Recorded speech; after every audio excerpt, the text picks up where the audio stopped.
안녕하세요. 대베스 반도체 업종과 IT 산업 담당하고 있는 임주성입니다. 7월 3일 DB하이텍 리뷰 진행해 보도록 하겠습니다.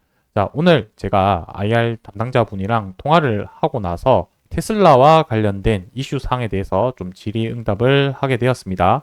그 부분에 관련된 내용들을 오늘 영상에서 말씀드릴 테니까 좋아요, 구독 한 번씩만 눌러주시고 영상 시청해 주시면 감사하겠습니다.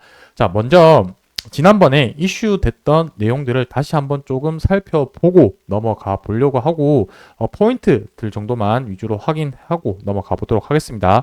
그리고 두 번째로 이제 주담이랑 통화를 하게 된 내용들 어떤 답변을 받았는지 이 부분에 대해서는 제 생각을 제외하고 정보를 들었던 내용들로만 한번 말씀드릴 거고 그 이후에 여기에 관련된 제 생각을 개인적인 생각을 한번 말씀드려 보도록 하겠습니다. 그리고 마지막으로 이제 차트 보면서 상승, 하락 시나리오 양 방향성에 대해서 모두 한번 말씀드려 보도록 하겠습니다.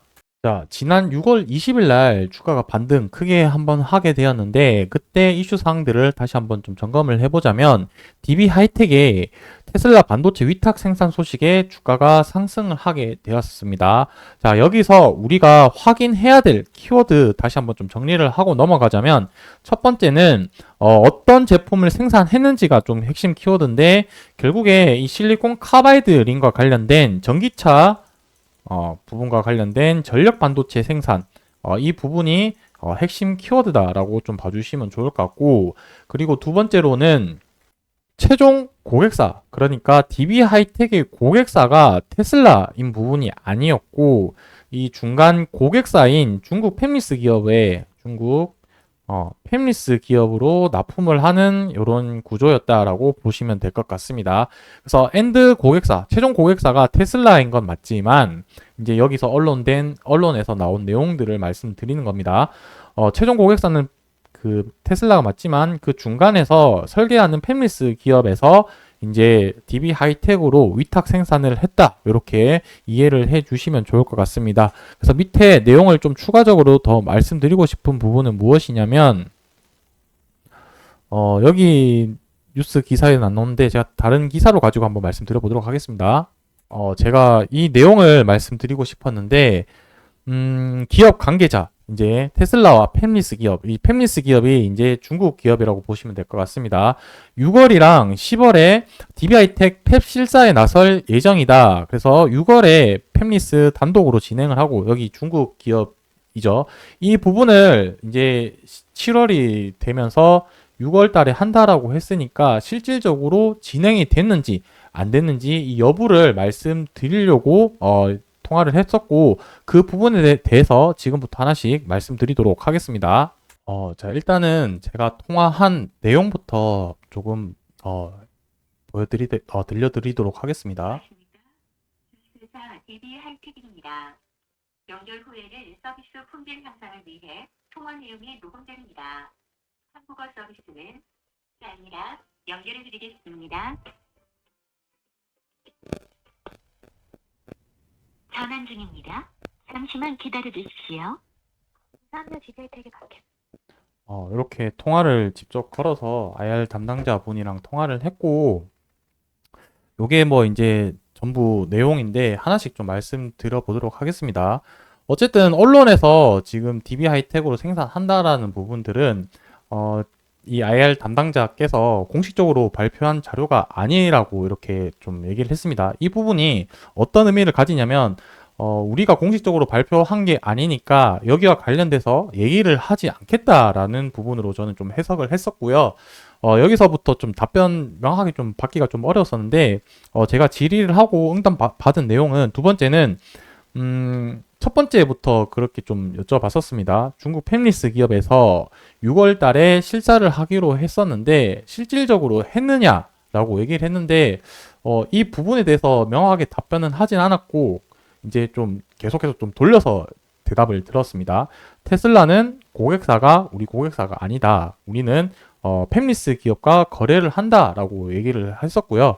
뭐 그러다 보니까 이렇게 또 얘기를 했었습니다. 이제 거래하는 고객사들의 팹리스 기업이 뭐 한 400개 정도 되는 기업들이랑 거래를 하다 보니까 이 많은 기업들이 회사에 왔다 갔다 하다 보니 그 특정 기업이 우리 회사로 왔는지 안 왔는지는 모르겠다라고 이렇게 얘기를 했습니다. 뭐 이 부분이 실질적으로 계약까지 이루어지지 않은 부분이다 보니까 조금 조심스럽고 답변을 하지 않는 그런 액션이지 않을까라고 생각이 드는데, 그래서 언론에 나온 기업이 어딘지 모르겠다라고 얘기를 하시더라고요. 근데 하지만 이 부분 중국 팹리스 기업이 어떤 기업인지 추가적으로 제가 좀 확인을 해보고 이 기업이 맞는지 그리고 거래를 하는지 여부를 대해서는 뭐 그 정도는 나중에 확인을 말씀드릴 수 있다라고 이렇게 답변을 받았습니다.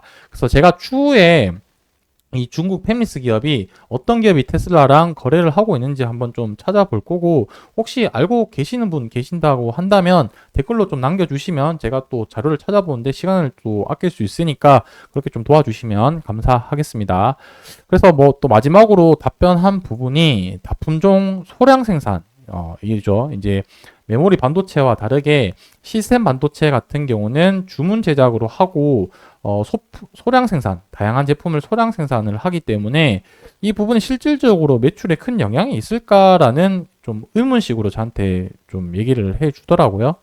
뭐 통화한 내용은 이 정도고, 뭐 결론은 제가 알고 싶었던 내용에 대해서는 정확하게 답변은 좀 받지 못해서 조금 아쉬웠습니다. 그래서 실질적으로 팹리스 기업이 와서 실사를 했고 이 테슬라 쪽으로 납품 가능성이 있는지 이 부분을 확인을 하려고 했는데, 여기부터 이제 제 생각을 말씀드려 보면 1차적으로는 아직 계약 진행 중이다 보니까 언론에 공식적으로 얘기하기 좀 조심스러운 부분이 있고, 그러다 보니까 이러한 답변들을 최대한 조금 우회적으로 돌려서 답변을 한 걸로 좀 생각이 들고 있습니다. 그래서 이 부분에 대해서는 1차적으로 팹리스 기업 어딘지 확인을 해보고 그쪽으로 해서 실질적으로 좀 진행하는지 여부를 좀 체크를 해봐야 될 것 같고, 이거 다품종 소량 생산이 실질적으로 그게 실적으로 반영이 될까라고 이제 그쪽에서는 얘기는 했지만, 저는 이게 좀 의미가 있는 부분이라고 생각이 드는 부분이 무엇이냐면, 실리콘 카바이드 전력 반도체 같은 경우는 시장 규모가 지금 폭발적으로 성장할 수 있는 구조고, 더군다나 자동차가 내연 기관에서 전기 자동차로 가는 과정에서 이러한 전기 자동차에 들어가는 전력 반도체는 필수품이기 때문에 앞으로 저는 DB 하이텍의 주요 매출 중에 하나로 좀 자리 잡을 수 있을 가능성이 있지 않을까라고 생각을 하고 있습니다. 그러다 보니 언론에서도 이렇게 좀 다루고 주가에도 반영이 되지 않았을까라고 생각이 드는데, 그 부분에 대해서는 계속해서 좀 모니터링 하면서 좀 지켜봐야 될 포인트지 않을까라고 이렇게 좀 생각을 해봅니다. 오늘 주가가 드디어 좀 다시 반등하는 모습을 보였는데, 오늘 이제 국민연금에서 좀 비율을 매수를 하면서 그런 뉴스 기사가 나오게 되었는데, 그 부분으로 조금 반등했다라고 말씀드릴 수가 있을 것 같고, 이제 아무래도 이번 주 목요일 금요일 이제 남았는데 이번 주 내로 방향성이 어느 정도 결정되지 않을까라고 생각을 합니다. 그 이유는 일본 기준으로 봤을 때 초록색 선인 241선과 노란색 선인 21이동 평균선이 이제 이격도를 줄여서 이제 수렴하고 있는 구간으로 와 있죠. 그러다 보니까 방향성이 결정하는 변곡점에 와 있는 위치라고 생각이 들고, 뭐 호재가 발생이 되면서 241선을 돌파를 하면서 다시 재차 상승할 수도 있고요. 아니면 저항을 맞고 또 거래량 없이 주가가 하락할 수 있는데, 그 방향성에 대해서는 조금 확인을 해 봐야 될 것 같습니다. 그래서 이 부분은 제가 개인적으로 생각하는 시나리오인데, 주봉 기준으로 봤었을 때 초록색 붉은색 선이 주봉 11선, 이게 제가 중요한 기준선이라고 생각을 합니다. 왜냐하면 이 주봉 11선 위쪽으로 주가가 편성이 되어 있었을 때 주가가 계속해서 우상향 하는 그런 모습을 보여왔었고, 실질적으로 당분간은 조금 박스권으로 갈 확률이 높지 않을까라고 생각을 합니다. 그래서 박스권 상단의 위치는 이 나왔던 음봉의 시초 가격대에서 지금 형성하는 저점 혹은 이 장대 양봉의 중앙값 정도에서 박스권이 형성되면서 주가가 주봉 11선의 이격도를 줄인 다음에 그 이후에 방향성을 결정할 것 같은데, 뭐 이 부분에 대해서는 한번 또 지켜봐야 될 포인트가 있기 때문에 추후에 주가가 어떻게 움직이는지 관찰 추적해 나가도록 하겠습니다.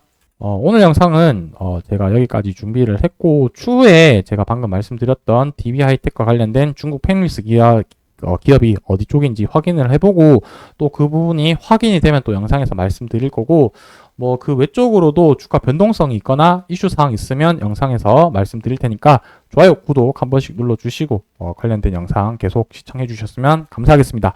오늘 영상 여기서 마무리하도록 하겠습니다.